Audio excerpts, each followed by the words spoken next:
We've just managed to obtain some dramatic new footage of Benazir Bhutto's last moments. Let me take you right to the video so we can look at it closely.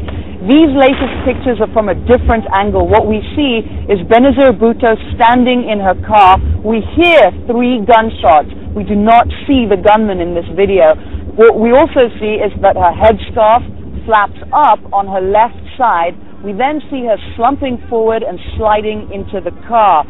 Now, this is the latest video that we have. What we've been seeing before was video from a different angle. The old video shows who the suspected gunman could be, wearing a black suit and sunglasses, and apparently making his way toward her vehicle. Behind him is a man who could have been a potential suicide bomber, dressed all in white with his head covered as well. We then see in that old video Benazir Bhutto in her car. We then see an explosion and everything goes to black. So both these videotapes, the source released of a huge amount of controversy here as to how she died and who was responsible. Ralitza?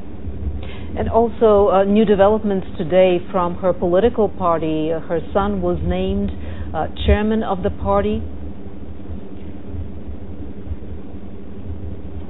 Yes, exactly. That's right. That was another significant development. He was named chairperson of the party, the leader of the Pakistan People's Party at only 19 years old. He actually read the will to the Pakistan People's Party leadership.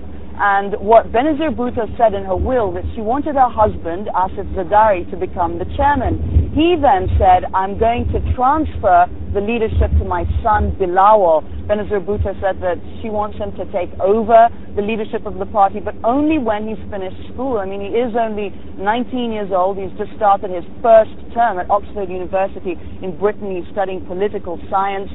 So the person going to run the party is going to be her husband, Asif Zardari. He is powerful and an influential force within the party, and he's going to run it along with other key party officials. The other significant development was that the Pakistan People's Party said that they would participate in elections, and they urged Nawaz Sharif to do the same. And his camp is saying, yes, they will, but they've got to be free and fair, but they will stand. The third and final day of official mourning for Benazir Bhutto began with prayers, tears, and much confusion over who would take her place as leader of the People's Party. More than 1,000 loyal supporters gathered outside the Bhutto family compound as the family read Benazir Bhutto's will to find out who she wanted to be her successor, the same will that her husband says she updated just days before returning to Pakistan from her self-imposed exile in October. But in the crush of Pakistani politics, many from the party executive responsible for making a final decision were left stuck outside the compound. What's happening is that the party workers are also outside this door. They want to attend the meeting and they're not going anywhere. Eventually, security gave way. The heavy steel doors opened and hundreds rushed in. It was chaotic, and once inside, they made their feelings known.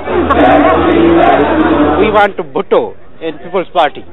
Bhutto family, in particular, we feel that the Bhutto family we have trust upon. In the end, Benazir Bhutto named her husband, Asif Zardari, as her successor, but he then handed power to his son, Bilawal, a student at Oxford, just 19 years old.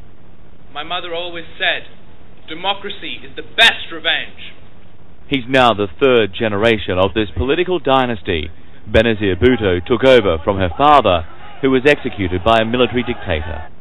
When political leaders die seeking high office, it is seen as a blood sacrifice, and really the only way of dealing with it is to pass on political leadership, the succession to the political leadership, to a blood relative. Bilawal will wait until finishing university before taking over.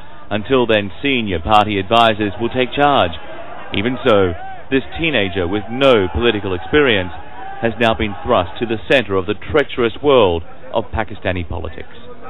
John Vors, CNN, Naduro, Pakistan.